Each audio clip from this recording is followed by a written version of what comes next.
It might have been a kind of pop-up photo booth where you can have a Polaroid camera and you can be away from the children and you can take photos. It might have been come and bring a handprint to be part of our big artwork.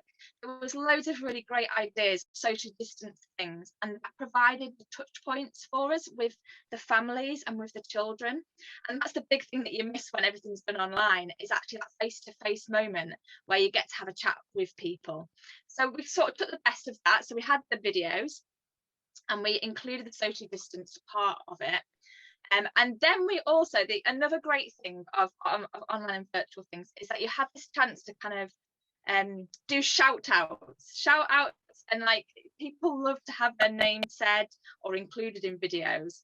And so we did a Sunday shout out video, and this was actually one of the best parts of it. And this is the part that made me cry last year, because we had 50 children sign up for the Staycation Summer Club, which was amazing. It blew my mind. And I thought, right, I'm going to ask them to send in photos and videos. And I think quite a lot of us might have had this where you've asked people to reply and feed things back and you got zilch, absolutely nothing. And I must have got about 100 photos sent to me that first week. And I was putting together this kind of slideshow with the backing of a Cheeky Pandas song, going, oh, wow, what a God we have. And I was just in floods of tears, because like, it was just amazing what God was doing through it. And the children loved seeing that. They were hearing the stories of Jesus and the songs. But then I got that chance in the socially distant aspect of it to actually meet them in person and start to form those relationships. And a lot of those now are part of our Messy Church and are kind of linking in with our Messy Church online. So I do think, even though it might be slightly different, if you've got a kind of chance to think now, you've got a good term to plan something amazing for the 6-week summer holidays, do take a moment to think, can we kind of mix up virtual and in-person things, and do something for the summer holidays? I am happy to share my plans and things that I did for that. It was sort of an around the world staycation theme, so where each week we had a different country that we visited. So the craft was from that. We had a baking activity from that, and we had a flag trail, so we bought loads of flags off eBay, and all the congregation members had a flag at their house and you had to go around and find them. So everything sort of linked into that around the world theme. This year I've bought all of the amazing science resources from Scripture Union and other places, and we're going to do a science themed socially distant staycation summer club. And I haven't quite figured that out in my head, but I'm sure we'll be able to figure it out. So yeah, do think how you can mix things up. With Messy Church, we've done the same. We've had kind of physical packs, but we've also provided things on Facebook Live. Now there are lots of different platforms out there for you to kind of try and do online things, and I'm sure Steph will big up some different ones. I've not really used Zoom that much. We've done a Lego club over Zoom for children. It has worked really well because the children can use the resources they've already got at home. So if you're looking for kind of a Sunday school idea that works, not very much prep, everyone's got everything at home. You just do a Bible story and then set them a Lego challenge. That works really well. But for Messy Church, we've used Facebook Live. Have you got a question, Margaret? No? No, I'm just writing something down, love. Just writing something, that's sorry, fine. no, I got my hand in the air, haven't I? Sorry. Yeah, Alison's got a hand in the air as well, but I think you're just chewing on your pen. Yeah, so for Messy Church, we stayed with Facebook Live because, and this is the main reason, it can be watched later. And what we found was actually families like having the opportunity to watch it when it fits with their schedule. So as we come back into football teams opening up and all of these other activities starting to be available, actually being able to go, oh, well, I missed Messy Church at 10 a.m, but I can watch it at 3 will be fabulous. And I think actually it'll work really well with moving things back in person. That actually you could Facebook Live broadcast the celebration part of your Messy Church. You could make sure that none of the children are in shot, or that people know that they're going to be on Facebook Live. But actually that's an easy way to kind of integrate in person and the people we've picked up from online things. I think that's probably, I've got loads more things to say. I'm going to share some links in the chat to the chalk prayer path idea, and my Lego club plan, I think. If there's anything else that anyone wants, do shout out, or if you've got a question directly for me. If not, I'll pass over to the mic. Speak up now or forever hold your peace. Wow. I think it's so true, Rachel, about, you know, how we watch TV nowadays. There's not so much live TV watching. You tend to record, or well, we do anyway, and I know lots of people do. You record the TV and then you watch it at your convenience. And it's interesting to think around, should we be doing that with church? Could we be doing that with church? You know, how will it help those with, you know, very busy schedules, or with things that happen at the main time when our church happens? Does that mean, sorry, you can't take part? But actually having it available later is an interesting view. I think there are pros and cons, aren't there? Because it's, you miss out on that community aspect by watching it at your own convenience. Yeah. But I think we can do both, can't we? Yeah. Lovely. I'm gonna, oh, that's interrupted your screens quickly. I've got a few slides because it helps me stay on track on what I'm wanting to talk about. Am I coming across all right? I can hear some funny sounds my end. It's because I'm in a car somewhere. I wanted to ask that, for me, you know, online stuff with youth groups started off well. I think in the early days, everyone was saying, yes, we can do this. Young people know how to work computers, so that's okay. But as time went on, it got really hard, and young people wanted to be online less and less, partly because school was online, and young people finding a lot of screen time is just too much. But also young people don't like to see themselves on screen. I've seen a number of articles and videos recently of people saying one of the biggest hurdles for young people is actually just seeing themselves in the same way that you can see yourself on the screen now.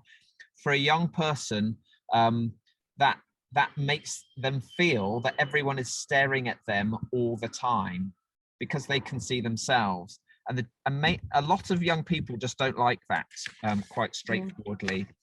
I have an 18-year-old and a 14-year-old, and my 14-year-old would not want the camera on, wouldn't even want his microphone on, happy to be there, but doesn't want everyone to be staring at him. My 17-year-old doesn't mind so much. I think he's built up that little bit more confidence, and doesn't mind being sort of a center of attention. So we're kind of fighting against something with youth work. And for me, you know, there is a big question: should we continue, you know, with lots of online youth work when we're allowed to be back together? And I think my answer is no. I think there are bits of the online world that we can still utilize, and many people were already using sort of online stuff, Facebook groups and Instagram groups and things like that before lockdown. But I think when we're allowed to do face-to-face youth group, we should be running in that direction. That said, here's some thoughts. And I thought it'd be helpful just to have a little list, and this isn't a definitive list. This is my off the top of my head list. What is important about youth ministry, and can you do these things online? How much of these things can we do online? So if youth ministry is about exploring your identity, giving vision for young people, having them have a sense of belonging, being listened to, when a chance to laugh, all these things, how much of that can we do really well online? And my answer might be different from yours, but my answer is you can do some of that. But there's a big part of it, that kind of being in the same physical space as somebody, that you can't do. So the bits that we can do, let's try and be as creative as we can about it, but let's not put all our eggs into the online basket, because I don't think it can carry as many eggs as the physical meeting together basket, if that makes sense. So this was my sort of list of ideas, and you'll have your own probably, and do feel free to chip in. Having a Facebook group or an Instagram group for your youth group is a great way of staying connected sort of outside the group time. having somewhere where the young people can just post a thought, or you as a leader can ask a question or share some things in a safe place that is properly safeguarded. You've got enough people in the group belonging to the group, and you've got a good safeguarding policy about not direct messaging the young people. But I think there is certainly a place for a Facebook group or an Instagram group as an addition to your youth group. Young people do like to take photos on the whole, not everyone, but on the whole, it's a thing, whether it's a selfie or whether it's just a picture of something else. Photography is quite cool and quite in, and I think young people do like to. So that makes me think, how can we utilize taking pictures with an online aspect? So again, either sharing hobbies, take a picture of what you like to do and post it on the Facebook group this week, before we meet next week. Take a picture of something that shows everyone else what you like to do. Or you can set challenges. You can have a photo competition even, and set a theme. You could say, right, the theme for this week is green and wobbly. And you send the young people off in that week to say, take a picture of something that you would describe as green and wobbly, and we'll have a competition as to who we think is the best. So that kind of interaction, I think, is quite fun. It keeps a connection throughout the week, and young people tend to enjoy those kind of crazy ideas. Making videos, again, it's not everyone's cup of tea.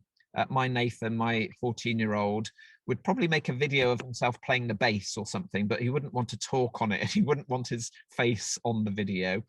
But you could set those kind of challenges, record something that you can share with the group throughout the week.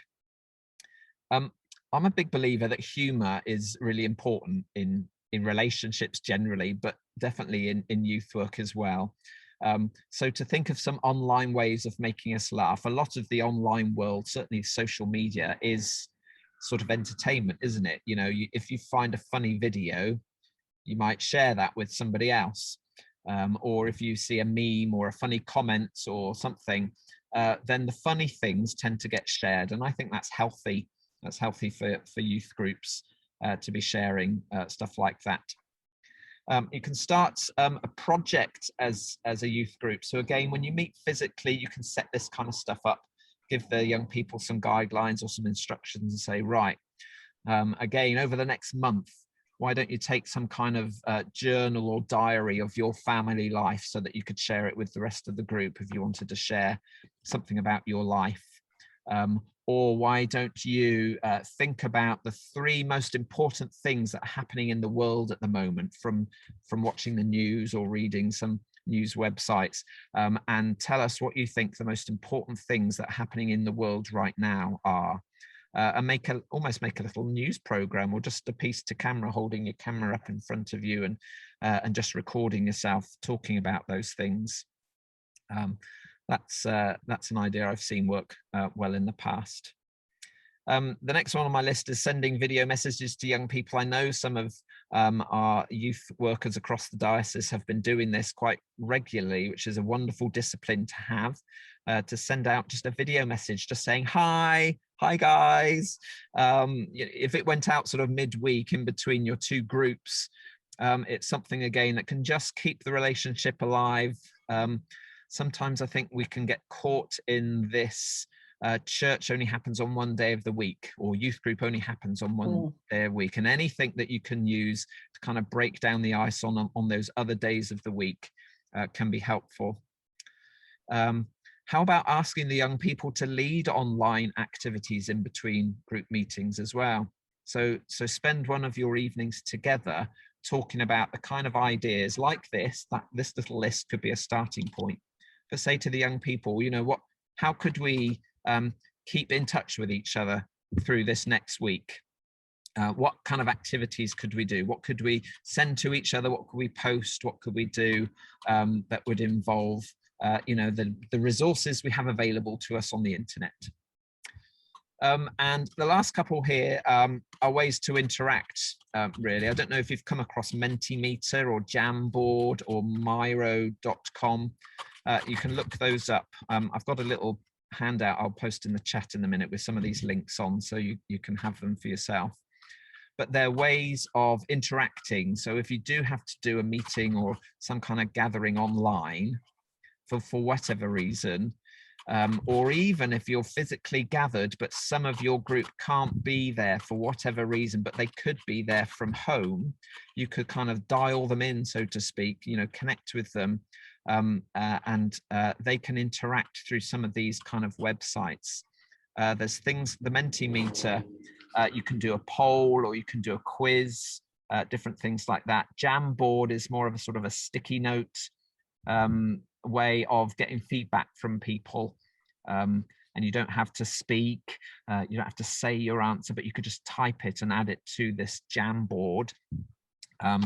And Miro, what does Miro do? I can't remember. I wrote it. That's a bit like a whiteboard again. So you could put a whiteboard on a website and give the young people the link, and they can write or type onto it. I know some groups have done things like Pictionary, where one of the young people starts to draw on this screen, and everybody else, wherever they might be, can see it and they can play along, and guess what it is.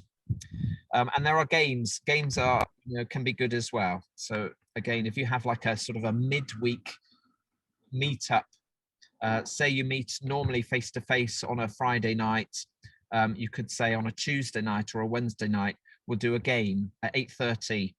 We'll do a Kahoot quiz, or we'll try one of these virtual escape rooms, which you can find on the internet. I've got a link I can post about that in a minute. I've found a good one. Or I put Box of Lies there. I don't know if anyone's seen that, but there's a great game called A Box of Lies where you describe what's in your box, and everyone has to decide if you're describing something that you really have in a box in front of you or whether you're making it up, and that's quite a fun game. So that's my little list of games. I probably should be thinking about shutting up and passing on. Oh yeah, hang on, that's Steph's picture there. Don't show that yet.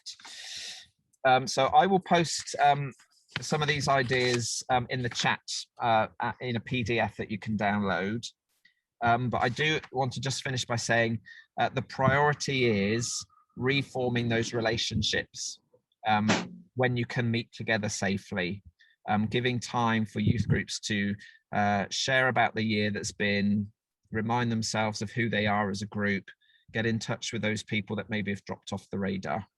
But I hope that was a helpful little list. I've gone over my time. Steph.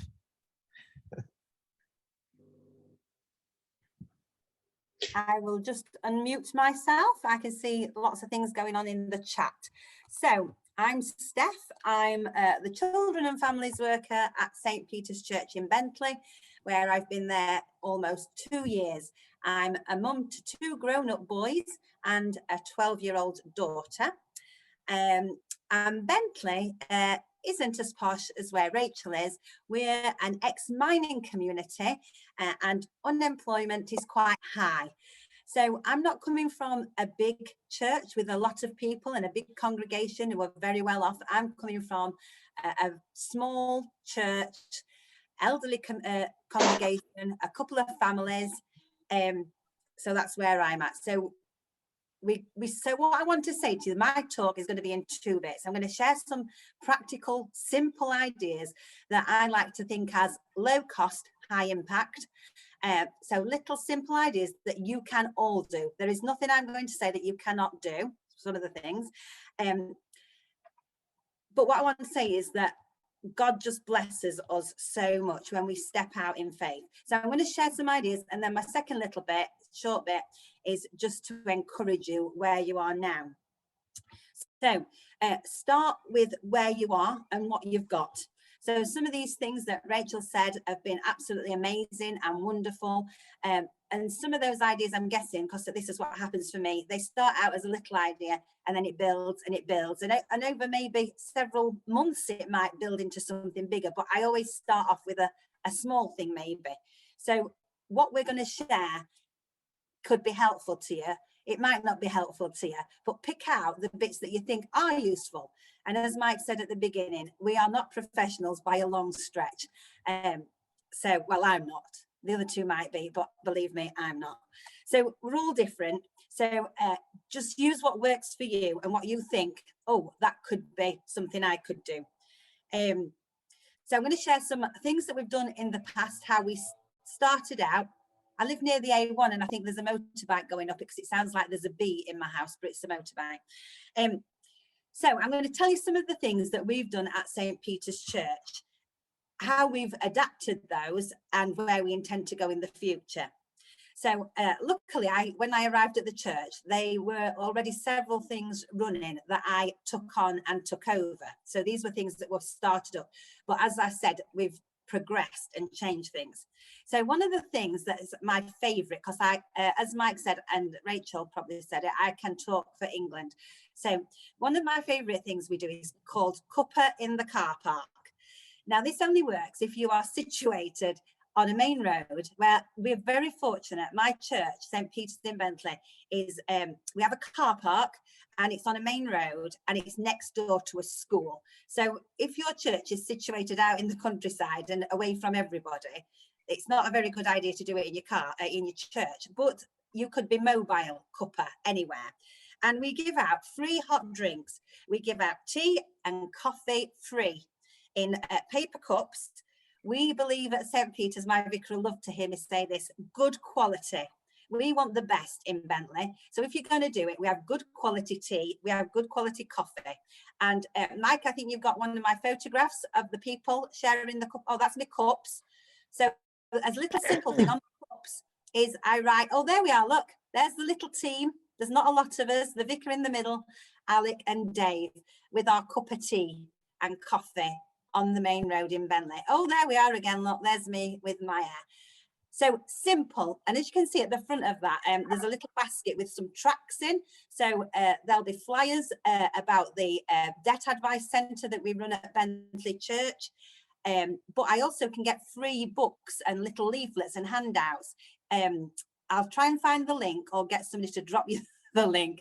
There's I think it's LifeWorks to free books, and you can just request them free and they send them little tracts that you can give out to people just to encourage people. All right, Rachel, she's gone to the door. So come rain or shine, whatever the weather, every Thursday morning we are there, except in the school holidays. Right, you can take that off my smiling face, Mike. I've fed up looking at that. Thank you very much. So come rain or shine, we are there as a witness. And at the end of term, we do a hot chocolate giveaway as well. So at the end of the school day, which is about 3 o'clock, on the last day of term, we give out hot chocolate with sprinkles and squirty cream and a fancy paper straw. We go all off. They have the whole lot on it. We don't just give them a hot chocolate. They have the cream, the sprinkles. They can have whatever they want on it. And we extended that into having games outside. So we put out some picnic blankets and we had some music playing and some games, outdoor games. And it's all about building community and getting those links. That's how you meet people. Our church, we can be indoors and all together, but being out there with the people. And another thing that we're more proactive at, and I find I do this more because this is actually my job, is to be ready to pray for people. Step out in faith. So every morning when I get up, I've stopped doing this because it just got too much some days. But every morning I get up and I say, God, use me today. Give me an opportunity. Oh my word, that is the dangerous prayer to pray, because God will do it. So you'll be talking to somebody at Cup and I'll say, how are you doing? And they'll say, oh, I've got a terrible back. Oh my word, I think this is where God wants me to pray for somebody. So simple. And I've been a Christian for many, many years. And at St. Peter's, I'm sort of learning more, like we don't need to do fancy talk. We don't need to say fancy words. We can just be simple. And as I'm talking to you, we can talk to our Father God. He just loves us to talk to him. Simple, natural, no fancy words. And I just say, wow. Lord, I pray for Margaret in Jesus' name. Heal Margaret, right? If he does or not, that's not my problem. God says, step out in faith, be brave, do it. If we don't do it, we'll never know. And what's the worst thing that can happen when I say, shall I pray for you? They might say, no, thank you. Well, that's that, but at least I've asked. So thank you, Margaret, for that. I encourage you, step out wherever you are, whoever you're meeting, step out. And it's easier for me because I get paid to do it now. When it wasn't my job, it's sort of a bit harder, I think, but when you're paid to do it, you do it all the time. So our cuppa, I'm going to try and hurry up, our cuppa in the car park, we've had to close obviously because we can't be doing giveaway teas and coffees. So I do an online cuppa, which is literally just for the church family we work with. So we have an online link every Thursday morning for half an hour. I'm sat like this on the computer and anybody can drop on the Zoom link and we just have a chat. And it can be about how's your week going, how you're doing, but it's about keeping those relationships and building those links. And the other week I had a lady who I don't know very well from my church drop on, and I did think what we're going to talk about. And we had a lovely time sharing. And when it's just a couple of you, not like a big group like this, but 2 or 3 of you, you can get quite personal and share a lot of your problems and things, which was great. So that's one thing we do. So yeah, if you're in a wet place where you can give away freebies, do it, get out there. Then I run a Little Fishers play group that was running very successfully before we went into lockdown, and having up to 30 families a week come along. And it's quite old school, my play group, where we have a free play time, choose what you want to play with children. Mums have a cuppa.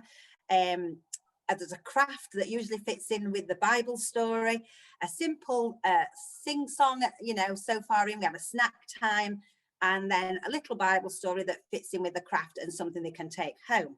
So that's what we were doing. So when we went online because of lockdown, it worked really well to start with, that people were coming on and we did the singing stuff and I told them a Bible story. But then people have got fed up of the Zoom, and their own schooling thing came in. So people are having to homeschool. So they didn't want to be on that as well with their other children.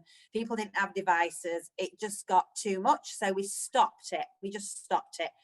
But I have a Little Fishers Facebook page, and I drop them a message so they know I'm still thinking about them. And I promote our services that we're doing online. And if I know it's their child's birthday, or if I just see it, this is something they love, and you can all do this. You don't have to be bright to do this. They love you to sing happy birthday in person. So you can video yourself if you've got a phone, and I video myself going, happy birthday to you. And I just do it and send it them in Messenger private, and they get it. And it's just keeping those things. One of the dads, thank you. One of the dads, he does a bit of DJing. So I got some flashing lights. I put a baseball cap on. I tried to personalize it for him, and I pretended like I was down with the kids. So yeah, if you can personalize it, if you know that there's something they particularly are into, you do have to be a little bit wacky, but so it's good to be a little bit wacky. So yeah, just keep in touch. Another thing I do with my Little Fishers, I'm trying to hurry up, Mike, I am.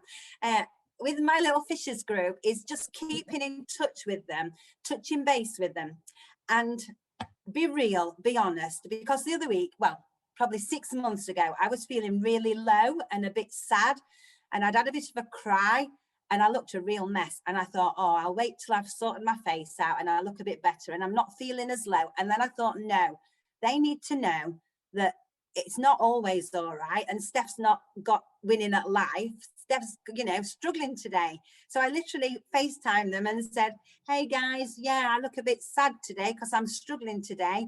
And I'm, I know it's really hard, but, things are going to get better. Just keep it real. Like Rachel's had to go and answer the door. Life sometimes cuts across what we're doing. Just this is it now. And people, I think I appreciate when people are honest, and I see how other people are managing. So, likewise, they appreciate it when we are honest.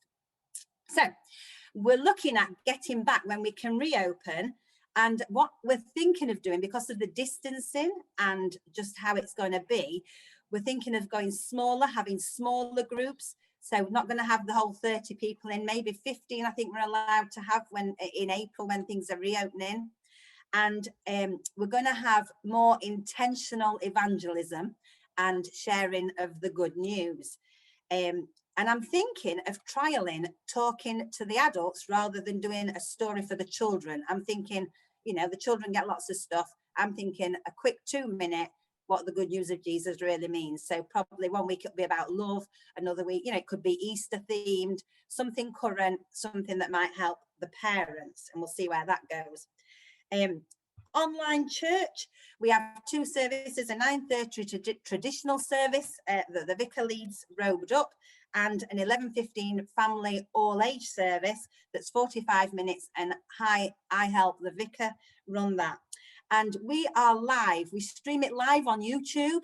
And this is where the thing that Mike said about being interactive, we have an office phone. So we post the phone number and we're live, and we sent them every week. We have a question of the day.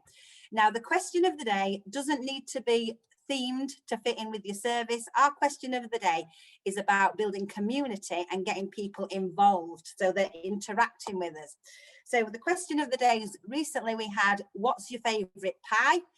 Please message us what's your favourite pie. So people drop in the chat function on YouTube, or they send us a text message.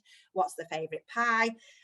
What's your favourite go-to place? We've done that. Yeah, which is your favourite superhero? Pumpkin pie, Mike. Ooh, no, mine was cherry pie. Funny, because I didn't think about sweet. I was thinking steak and kidney pie. But yeah, I love steak and kidney pie, and I love cherry pie. Anyway, food-related ones always go down a treat. We had a big debate about which was a turnip and which is a swede, because I think the purple ones, my mum lied to me and called the purple one turnip, and apparently it's swede. So I've grown up for 50 odd years thinking it's a turnip when it were actually a swede. But hey-ho. So get people interacting on the chat. No, they're not the same, Rachel, they're different. They're different. A turnip and a swede are different. Have you got a question, Margaret? No, sorry. I keep putting my hand up, sorry. Yeah, it's fine. You can join in. I don't mind. So yeah, we have a question of the day. People interact, people join in. And like you say, the joy is we record it, but we're live so that people can watch it later. So when we've done the service, then I send the links onto my little Fishers page and say, if you want to see what we get up to, tune in and see us here. Right, quickly. Some more practical things. These are little simple one-off things that you could do. So one thing I started doing is writing letters to some of the church family, to some of the elderly people. There's nothing like getting a personalised handwritten letter through the post. I've sent letters to some of the children in our church. We've not got a massive church, so it's quite easy to send letters to the children. Handwritten letters just saying how you're doing, keep going. I've done loads of videos and talks online, dramas. So check out YouTube, on YouTube, St. Peter's Bentley. You can look at the whole lot of videos. There's some hilarious ones. St. Peter's Day, I did one about trying to walk on water using a paddling pool, and I wore a wetsuit. That's one of my favourite one. And one about climbing over the gate as well, where Jesus says he's the gate. I found my creativity was much more sort of adventurous earlier in the year. It's sort of dried up a little bit now. I think I've gone into, I'm a bit weary with it all, but just keep going. I'll come back to that in a minute. So yeah, low cost, high impact. Flowers, daffodils are 99 pence a bunch. You could get a bunch and split it between 2 and give them out to elderly people in your community. Birthday cards, I've already touched on that. Singing happy birthday on Messenger, that doesn't cost you anything. Daffodils, blah de blah, sorted. Right, second part of the talk, I'll keep it really quick. I just want to encourage you, because you've listened to me, and if that was me sat listening to me, I'd be thinking, oh my word, I'm overwhelmed. And I know Rachel and the work that she gets up to, and you know, it's easy to compare ourselves, isn't it, and say, oh, I wish I could do that. But you are you. And my favorite psalm is 139. It says, God has knit you together. He made you to be you. Be you. Our boss for the Centenary Project, she says, be you, Steph, because for some years I was stifled not to be able to be myself. And now Steph's coming back out again, unfortunately for some. But God smiles over you. He rejoices at you. And I think sometimes he has a good old laugh at me trying to share the good news, and it doesn't always work, but just keep going. In Hebrews chapter 12, run the race with perseverance. We're in this together. The heavenly hosts are cheering you on, saying, go on, Rachel, go on, Mike, go on, Steph and Alison, go on, Liz, Vanessa, Margaret, Sarah, Dan, have a go, keep going. The heavenly hosts. And I just think about Peter and Abraham and Moses, God using the ordinary sinful people to do his work. And he uses me and he will use you. God isn't looking for clever, bright people. He's just looking for people who are willing to say yes. So just say yes to him. Just smile at people. Just be nice to people. Be ready to share that good news, and keep going. So if you've got any questions or anything you want to ask me about, dig in. I'm just looking at the chat. Yes, Margaret. Got my hand up this time. Yes. The tea and coffee and on the cuppa in the car park, I can go to go outdoors, which is a leisure shop, and out there they've got a shed, and they're selling teas and coffees now. Does that what's the difference between us doing it and them doing it? If we can't do it, I know. I'm not sure. It's about the outdoor catering thing, isn't it? But I didn't think they could do it, Mike. I think as well as a church, we have to be really careful about opening too soon, because I think the moment I agree. that we step out and we are out of the rules, then it's going to reflect badly, isn't it, on our churches? Yeah, absolutely. So I'm not sure. I just wondered, if they've got a new shed, that's all it is. And they're selling teas and coffees and sandwiches and everything. Yeah, I think that's a brilliant idea. I think it's a bit of a grey line, isn't it? As far as there are places, selling takeaways, and you'd get a drink with your takeaway if you did that, and that's like handing you something. So yeah, it's a bit of a grey area. I've been to Costa Coffee this morning, bought a coffee, sat in the car park and drank it. Yeah. It's kind of what side of the line do we want to be, I guess, as far as are we going to contribute to the risks? I guess there is an element of risk, isn't there? The more sort of interactive you are with people passing, the greater the risk. So do we want to be part of that risk, or? Because our people would be meeting in the car park and they'd be chatting, wouldn't they? Whereas they're not. We've decided to open at an end of April, and the other thing is I've not had my vaccine yet. I've been working at home a year. I know. I've been working at home a year and not going anywhere. And I am really outgoing and confident, but because I've stayed at home a year, I feel like I don't really want to get out meeting people yet. So it's going to be a very slow, gradual thing. So my vaccine's coming next. I'm having it next Sunday. Yeah, woohoo! That's because I'm so old, Rachel. And I'll be in August, Steph. That's how young I am. And then it's going to be a gradual I would hate to tell you when I had mine. But yeah, you can tell how old you are when you've had your vaccine, and I had mine at the beginning of January. I've already had mine. Oh, and I don't think I'm, I wouldn't call under the normal categories of having it yet. But I wish I'd known to not have it in the arm that I normally sleep in. Oh. On. Yeah. Oh, thanks for that tip, Vanessa. Yeah, thank you. I thought I'd say it. Because I did. I had it on the side that I normally sleep on, and it swelled up a bit for me, and it's still sore. Yes, Mr. Full, may I help you? Well, maybe you can't, but someone else might be able to. No, I was just wondering with all the. Sorry, I couldn't make for a second. You're so rude. We do work together. Don't worry, everybody. I do know Dan. It's fine. He's just not a rude person. No. Really. Particularly with the kind of the community stuff you're doing, Steph, and Rachel, with the new contacts you've made doing stuff online, and then with the summer club, do you think, or is your aim to kind of bring those people into the church life, or do you think we can make effective disciples with that kind of online engagement that we're doing? Like, should we be aiming to bring them into like physical church activities, or is actually them being engaged with us online or in different ways an acceptable way of them being part of our church? Good question, Rachel. What do you think?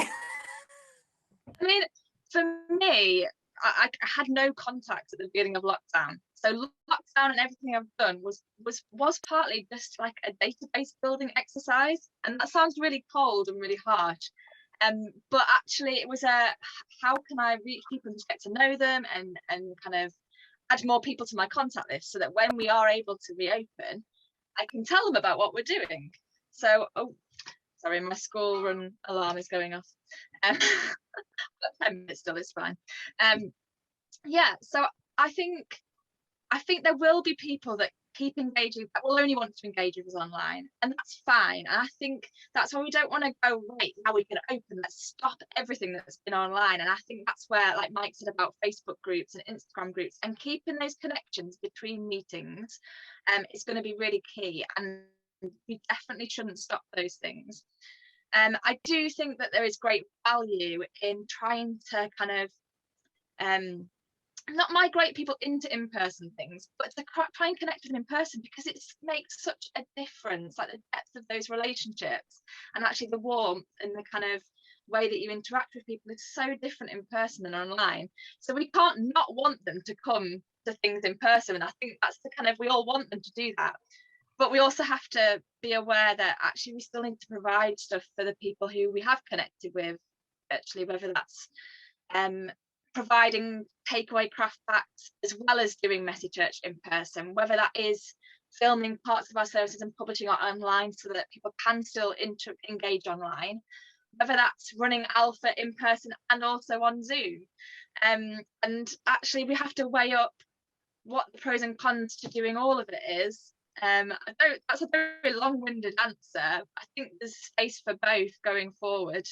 And I am going to do kind of the summer club in a similar way this year. I don't think it works for us to have kids for a whole week just in a room and only teach them. I think actually the way that we've done it this year has been not volunteer heavy, not time heavy. It's worked for our team and it's worked for our families because they can dip in and out across the whole 6 weeks rather than it just concentrated in 1 week. And it's meant we've actually engaged with the whole family. And that's the key for me, is that we're not just engaging with the children in a summer club for 1 week, we're engaging with the whole family for 6 weeks. And that outweighs kind of that short glimpse. So that was a very long-winded answer. I'm sure you've got a follow-up question, Dan. No, I'll let someone else go. I'm interested to ask. I'll let you follow up first if you want. No, sorry, Mike. Sorry, go ahead, Vanessa. That was so all, I got all confused now. I was going to add, I think, to the whole someone online or not stuff and it being separate and things, because I'm picking up. First, I had a nice notebook, so why did I still end up writing on an envelope as well? So thank you all. Loads of it was really great. And from half it was a question early on, because actually, as far as the online input, I've had somebody that's been wanting to be a helper for ages that has been helping us but they have fibromyalgia and are really quite often unwell or late, and when we had them on the road, it was only ever as a helper because they were almost always late. However, they have been the most reliable during this by being able to be a helper on Zoom when we've done sort of Sunday school on Zoom. And I was like, there's got to be a way to utilise that. So not just actually about the young people. So I just thought I'd add that into the mix as well, that it's really weird that actually having that input in from adults as well.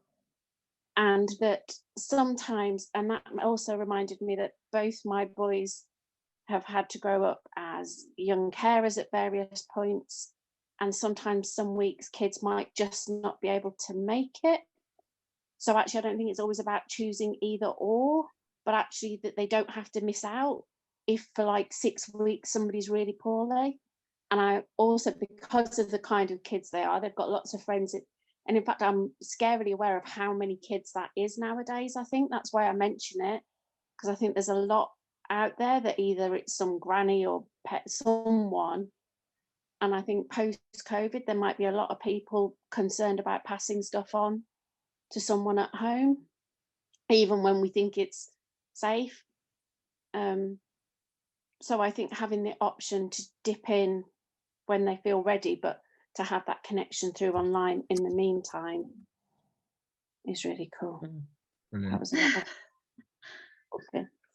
Thank you, Vanessa. Super important to remember it's a virtual world is often a big equalizer for people. So people who are either socially awkward and challenged, or people who from an ability point of view just can't get there, all kinds of reasons. The online world creates a level playing field for many, and that's a really good one. The person that I was on about, her spirituality has also grown because she's also made the fellowship groups every week, and she's just a different person. Her faith is so. Thank you for that. Liz, did you have your hand up at one point? Were you waving or were you agreeing with something? Do we all shout you're on mute? Sorry, I was just waving to my window cleaner. Oh, I love that. Anyone else? Steph, what were you going to say? Yeah, just a quick one about the stuff that we're doing. So our services are live streamed. We want to be back together in person, but obviously I think the streaming, like you say, does get out to other people as well. So it's including people. So we're looking at carrying on doing both. So obviously that needs technology and people who are able to work it and sort it out. But that is something that we're looking, when we can get back, that we will be live, but we will also stream our live services. And another church that I know, they've started doing a telephone church. So for some of the people that aren't as good with internet, they can use telephone where you dial in and listen, and they do dial-in coffee morning. And I know my mother-in-law's not been able to get physically to a church for years. And before lockdown and before telephone church was available, she's not been able to be part of that church anymore. But now they've got telephone church, she can dial in. And so she's listening and joining in. Is that Woodlands? Is that Woodlands? Yeah, they're brilliant. Absolutely fantastic.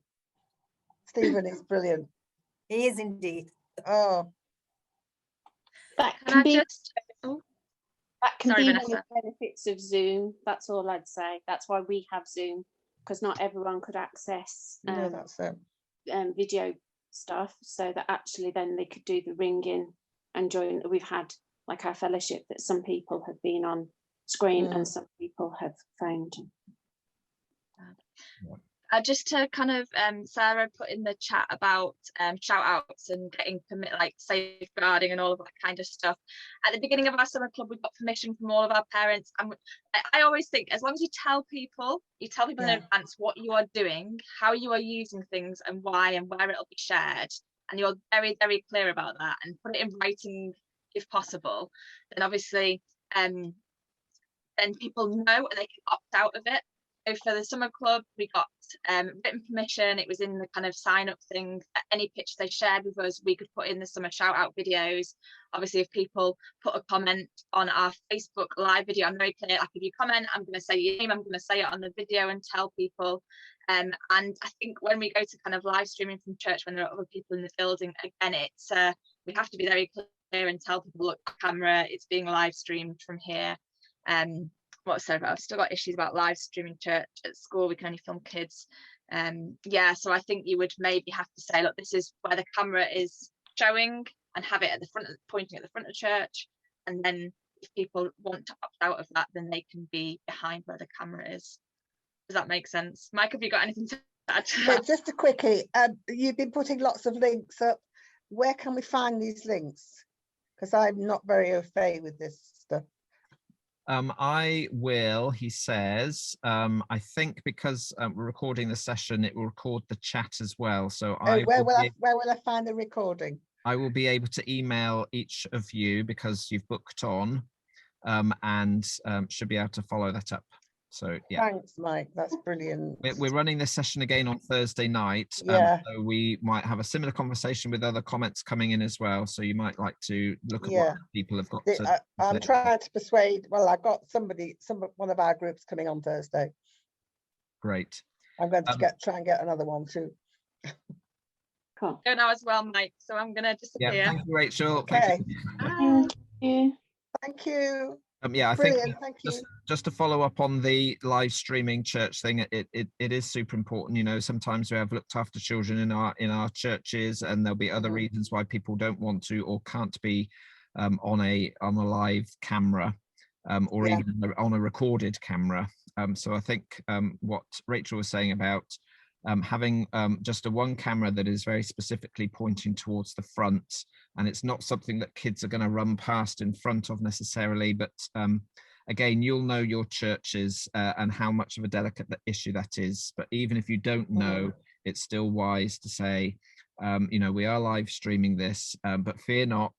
Your voices won't be picked up individually if you're just part of the main church behind the camera. The camera and the microphone will just be pointing towards the front to pick up anyone who's doing a reading or prayers or leading the talk or things like that. The music as well is sometimes an issue when you're live streaming music, but I think most of the platforms we use, like YouTube and Facebook, they are usually quite happy to have a live streamed song happening, but it might get flagged up after it gets saved and people want to watch it back. There might be sort of copyright material in there that raises an alarm. But generally speaking, just go for it and see what happens, he says. Cool.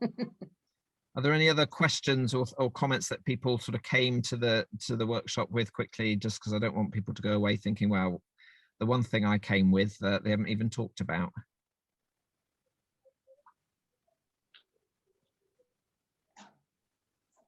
Nothing to add?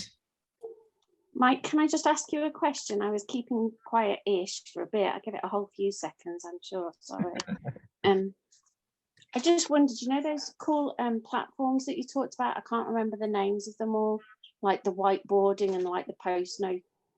Have you got experience of using any of them?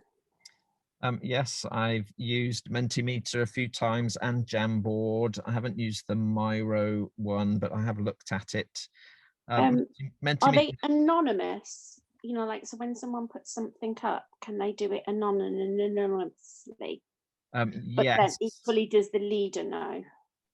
I just was in a really bad, actually, it was from a really big organisation, and we were infiltrated by a whole lot of swear words and bad stuff. And I just thought, yeah.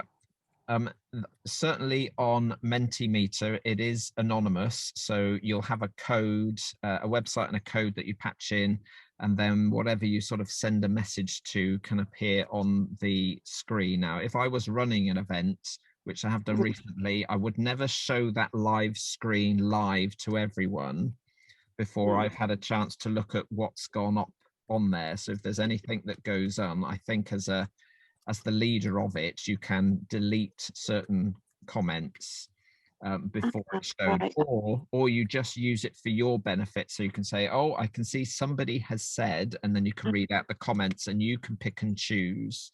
So I had visions of it all go, and I liked that, the idea of it going up and them sharing. Yeah, ideas. I think for kids, it would be that you'd want to hear from, just might also choose to be cheeky and. Yes, yeah. I think if you're using it in a children's group, which had, you know, that had parents with the children at home, then you're probably quite safe to do that live. Thinking more of the yeah, kids. if you're in a youth group and you could trust each other, again, that wouldn't be a problem. But I think, yeah, when you've opened it up a bit more and it's maybe an all age setting, I then think like wider youth, you know, it's different having the youth that are very much the churched youth, but when it's the wider, that's what which is what I think I'm itching to get onto, because contact so far during this has mainly been with church. Yeah. Thank you. So all age worship Zoom ideas. Steph, you've done some, haven't you, for the St. Peter's? Yeah, ours aren't Zoom though, so we don't have members on. It's YouTube Live. So if you do go on our channel, you will be able to see it's the St. Peter's together. All the services are there that we've done together. If you look at the later ones, sort of in the last probably 5 months, because the first lockdown, the vicar and his wife with their 3 young children, he decided him and his family would do the services live with 3 young children. 2 are very outgoing and very adventurous boys. So it didn't quite work out as the vicar had planned, especially when his children were battering him with toys or throwing things across the floor, when his wife was marching the children out of the living room. So yeah, the later ones are better. If you want to see the fun ones with the children, go on early last year and you'll be able to see him with his children. Yeah. But my answer, That's lovely. Sarah, sorry, is it Sarah or Sarah? Sarah.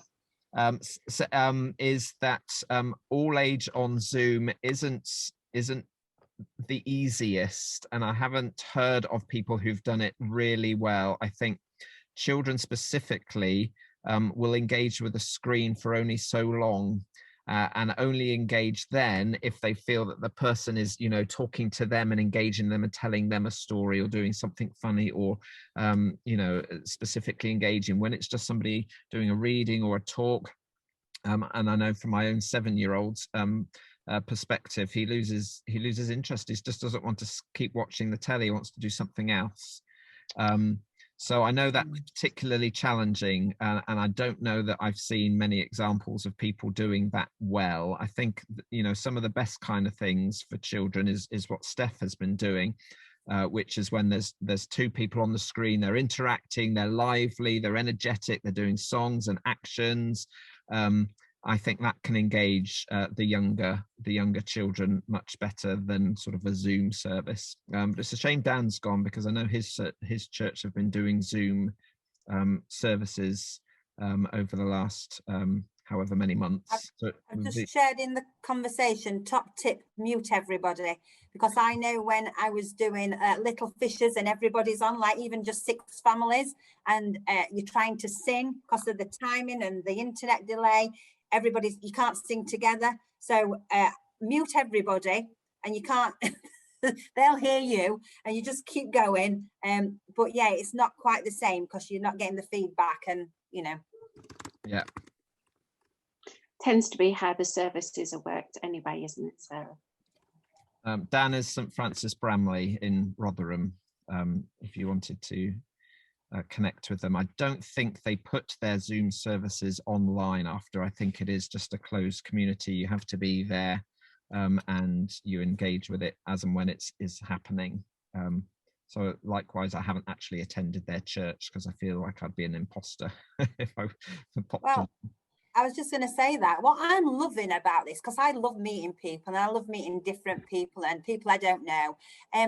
The online thing, it's amazing. So I joined workshop quiz night once. I've done it a couple of times actually, and they don't know me. So I messaged the vicar and said, please, can I join you? I'm from Bentley Church.